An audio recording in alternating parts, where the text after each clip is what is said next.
Hi, எல்லாருக்கும் வணக்கம். எல்லோரும் நல்லா இருக்கீங்கன்னு நினைக்கிறேன். என் பையனுக்கு நான்வெஜ்னா ரொம்ப பிடிக்கும். அப்போ எங்கள் வீட்டில் இன்றைக்கி காடை இருந்துச்சு. அந்த காடையை வச்சு ஒரு குழம்பு வைக்கலான்ட்டு காடை குழம்பு வச்சுட்டேன். அந்த காடை குழம்பு வைக்கிறதுக்கு நான் 2 பொடி வகையை மட்டும்தான் யூஸ் பண்ணேன். அந்த 2 பொடி வகையை வச்சு இவ்வளோ சூப்பராக காடை குழம்பு வரும் நானே எதிர்பார்க்கல. அது எப்படி பண்ணேன்னு சொல்கிறேன். தேவையான இன்க்ரீடியன்ட்ஸ் இவ்வளோ தான். இதை நான் யூஸ் பண்ணும்போது என்னென்னு சொல்கிறேன். இதுக்கு தாளிக்கிறதுக்கு தேவையான எண்ணெய் கொஞ்சமாக ஊற்றிக்கிட்டேன். அதில் கடுகு, பெருஞ்சீரகம், அப்புறம் பிரியாணி இலை, தேவையான ஒரு துண்டு பட்டை, அப்புறம் 2-3 கிராம்பு, 2 ஏலக்காய் இவ்வளோ போட்டு தாளிச்சிக்கிட்டேன். எப்போவுமே நான்வெஜ்ஜுக்கு தேங்காய் எண்ணெய் ஊற்றி சமைச்சு பாருங்கள், டேஸ்ட்டு ரொம்ப சூப்பராக இருக்கும். நானும் இன்றைக்கி தேங்காய் எண்ணெய் தான் யூஸ் பண்ணேன்.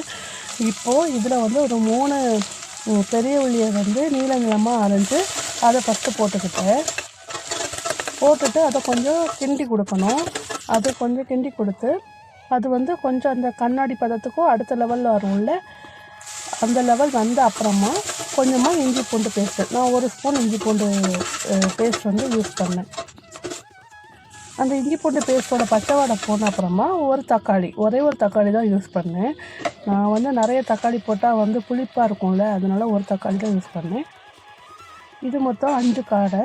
5 காடையில் காலும் அந்த உடம்பும் தனித்தனியாக கட் பண்ணி வச்சுக்கிட்டு அதையும் போட்டு கொஞ்சமாக மஞ்சத்தூளும் அப்புறமா உப்பும் போட்டு நல்லா கிண்டி விட்டுற வேண்டியதான்.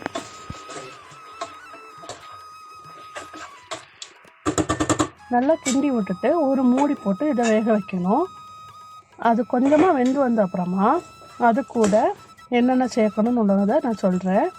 இப்போ பாருங்கள், இப்போ வெந்துடுச்சு. இது கூட நான் 2 மசாலா பவுடர் தான் யூஸ் பண்ணேன்னு சொன்னால, அதில் ஒன்று சில்லி பவுடர். சில்லி பவுடர் நான் ஒரு 1.5 ஸ்பூன் யூஸ் பண்ணியிருப்பேன். அப்புறமா சிக்கன் மசாலா பவுடர், அது என்ன பிராண்ட் வேணாலும் யூஸ் பண்ணிக்கலாம். அது ஒரு 2 ஸ்பூன் யூஸ் பண்ணேன். இந்த 2 பவுடர் மட்டும் தான் நான் யூஸ் பண்ணேன். வேறு மல்லித்தூள் அது இது எதுவுமே யூஸ் பண்ணல. ஆனால் டேஸ்ட்டு ரொம்ப நல்லா இருந்துச்சு. அதை போட்டுட்டு நீங்கள் கொஞ்சம் அப்படியே கிண்டி விட்டுக்கோங்க. அந்த பொடி அந்த காடையோட எல்லா இடத்துலையும் படம் மாதிரி நல்லா கிண்டி விட்டுட்டு ஒரு மூடி போட்டு திருப்பியும் நம்ம மூடி வைக்க வேண்டியதுதான். இப்போது இதில் நான் 2-3 க்ரீன் சில்லியும் ஆட் பண்ணியிருக்கேன். ஆனால் இதில் தண்ணி எதுவுமே யூஸ் பண்ணக்கூடாது. அந்த காடையில் உள்ள தண்ணியிலேயே நல்லா வெந்து சூப்பராக வரும். வந்த அப்புறமா கடைசியாக யூஸ் பண்ணக்கூடிய ஒரு பொருள் தான் தேங்காய் பால். தேங்காய் பால் நான் கடையிலேருந்து வாங்கிட்டேன். உங்களுக்கு நீங்கள் வீட்டிலையே நல்லா கட்டியாக தேங்காய் பால் புழிஞ்சு கூட யூஸ் பண்ணிக்கலாம். என்கிட்ட கடையில் வாங்கினது இருந்துச்சு, சரி அதே ஊற்றிக்குவோமேன்னு ஊற்றிட்டு தேங்காய் பால் ஊற்றிட்டு நல்லா கிண்டி கொடுக்க வேண்டியதான். கடைசியாக கொஞ்சம் கை நிறைய மல்லி இலை எடுத்து அப்படியே மேலே தூவி கொடுத்துட்டு நம்ம ஒரு மூடி போட்டு மூடி வைக்க வேண்டியதான்.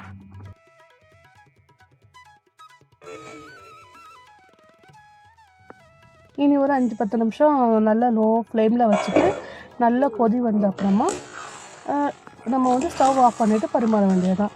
இவ்வளோ தான். இதில் ஸ்பெஷலாக எதுவுமே நான் யூஸ் பண்ணல. ஆனால் டேஸ்ட் மட்டும் ரொம்ப சூப்பராக இருந்துச்சு. உண்மையாகவே நீங்கள் ட்ரை பண்ணி பாருங்கள், அப்போ தெரியும் நான் சொல்கிறதோட உண்மை என்னன்னு உள்ளது உங்களுக்கு புரியும். அவ்வளோதான், ஆஃப் பண்ண வேண்டியதான். ஓகே, பிடிச்சிருந்தா லைக் பண்ணுங்கள். எப்படி இருக்குன்னு செய்து பார்த்துட்டு கமெண்டில் சொல்லுங்கள். அப்புறம் மறக்காமல் சப்ஸ்கிரைப் பண்ணுங்கள். Thank you.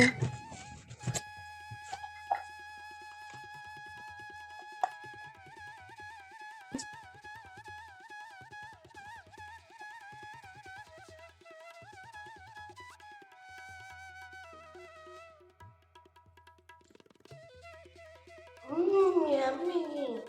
Like, comment, share. Don't forget to subscribe.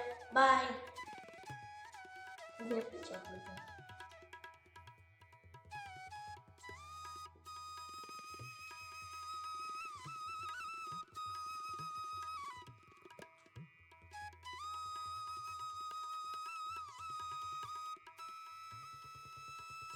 Oh.